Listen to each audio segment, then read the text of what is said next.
I'm District Attorney of District 22, which covers Pontotoc, Seminole, and Hughes counties. To my left, I have Seminole Light Horse Chief Chris Coker. I've got Seminole County Sheriff Anthony Louie, and I've got Chief Barkheimer from Wewoka Police Department. These are the three individual agency heads that have jurisdiction in Wewoka.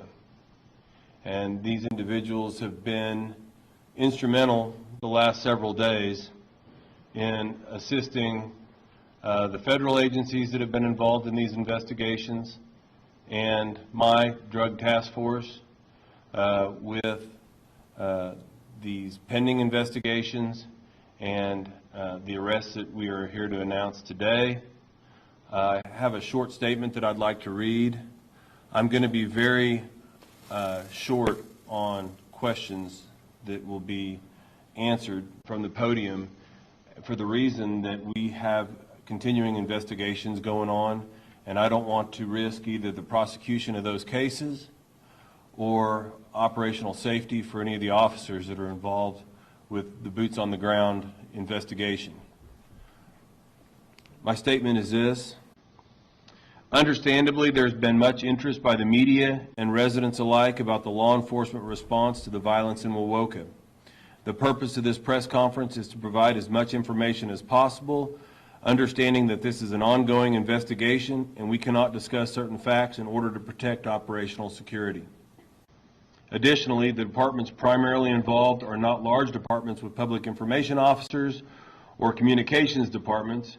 Instead, every officer in all their departments have been actively engaged and working to reduce the threat to the Wewoka community. The joint response from local, state, tribal, and federal law enforcement agencies has been tremendous. As a result of that joint cooperation, members of District 22's Drug and Violent Crime Task Force, the Wewoka Police Department, Seminole Light Horse, the U.S. Marshals, the DOC Inspector General's Office, have all arrested 6 individuals over the past several days. Those individuals are Mandel Carolina, Timothy Camp, Cortez Camp, Jared Ridenauer, Jonathan Hodge, and Brian Huntley. Along with those arrests, 4 handguns have been seized. These arrests will certainly reduce the level of violence in Wewoka and make it a safer community. Moreover, I anticipate additional arrests being made in the coming weeks. These investigations are continuing, and there is active efforts by all levels of law enforcement concentrating in the Wewoka community. We started this past weekend after the shooting at the Family Dollar with saturated law enforcement patrols from all agencies that are here, along with Oklahoma Highway Patrol and Oklahoma Department of Corrections Inspector General's Division, which has been extremely helpful during the course of this investigation with the technology that they have been able to bring to bear to assist us in our investigation. There has been discussion, and I understand that within the community that information has not been forthcoming. And from my perspective and in my position as district attorney, I've tried to keep the community informed while at the same time protecting our officers that are on the ground. I have also been in close contact and communication with U.S. Attorney Chris Wilson from the Eastern District. He's my counterpart on the federal level, and I've received every assurance from him that we will have full cooperation from the U.S. Attorney's Office and any federal resource that he is able to bring to bear.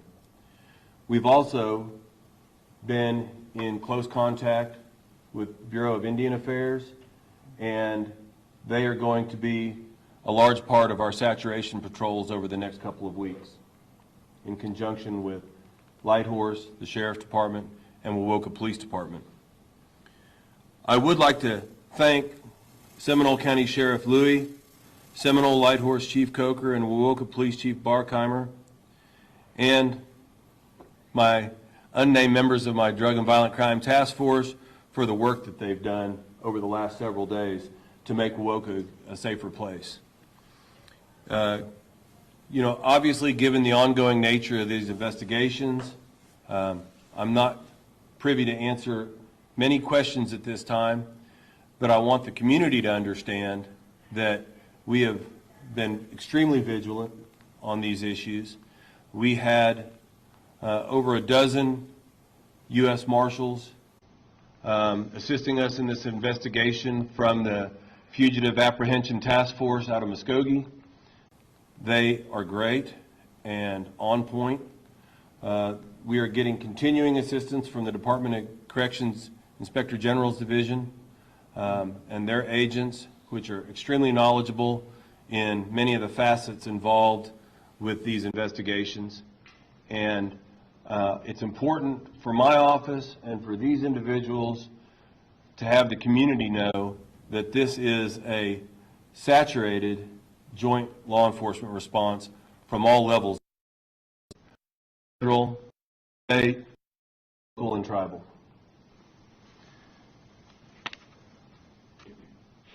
I anticipate multiple arrests to be affected by these agencies over the next several weeks. And that's all I have at this time. Were any of the house fires in town related to any of this gang violence? There is ATF that is opened an investigation, Bureau of Alcohol, Tobacco, and Firearms.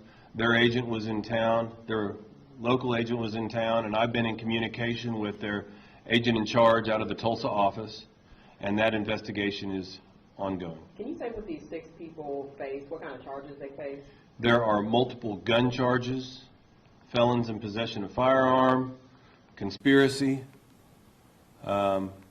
One of the individuals was had warrants out of Texas, and one of the individuals had warrants for a sex offense.